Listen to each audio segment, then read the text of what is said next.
एक गांव में दो मित्र नकुल और सोहम रहते थे। नकुल बहुत ही धार्मिक था और भगवान को मानता था, जबकि सोहम बहुत ही मेहनती था।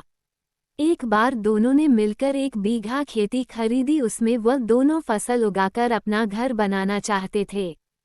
सोहम तो खेत में बहुत मेहनत करता, लेकिन नकुल कुछ काम नहीं करता, बस मंदिर में जाकर भगवान से अच्छी फसल के लिए प्रार्थना करता। और इसी तरह समय बीतता गया। कुछ समय बाद खेती की फसल अब तैयार हो गई थी, जिसको दोनों ने बाजार में जाकर बेच दिया और उनको अच्छा पैसा मिला। तभी घर आकर सोहम ने नकुल से कहा कि इस धन का ज़्यादा हिस्सा मुझे मिलना चाहिए, क्योंकि मैंने खेत में ज़्यादा मेहनत की है। ये बात सुनकर नकुल बोला, धन का ज़्यादा हिस्सा तो मुझे मिलना चाहिए, क्योंकि मैंने भगवान से इसके लिए प्रार्थना की, तभी तो हमें अच्छी फसल हुई और भगवान के बिना कुछ संभव नहीं है।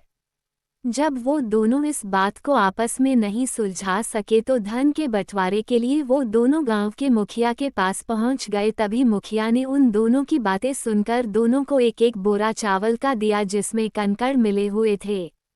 मुखिया ने बोला कि कल सुबह तक दोनों को इन बोरियों में से चावल और कंकड़ अलग अलग करके लेकर आना है, तब मैं निर्णय करूंगा कि इस धन का ज़्यादा हिस्सा सोहम को या नकुल को मिलना चाहिए। और तभी दोनों चावल की बोरियां लेकर अपने अपने घर चले जाते हैं।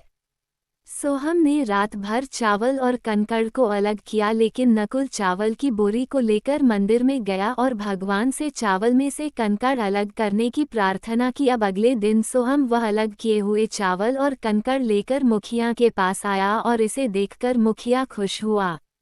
नकुल जैसी की वैसी बोरी को लेकर मुखिया के पास आया। तभी मुखिया ने नकुल को कहा कि दिखाओ तुमने कितने चावल साफ किए हैं। तभी नकुल बोला, मुझे भगवान पर पूरा भरोसा है कि मेरे सारे चावल साफ हुए हैं।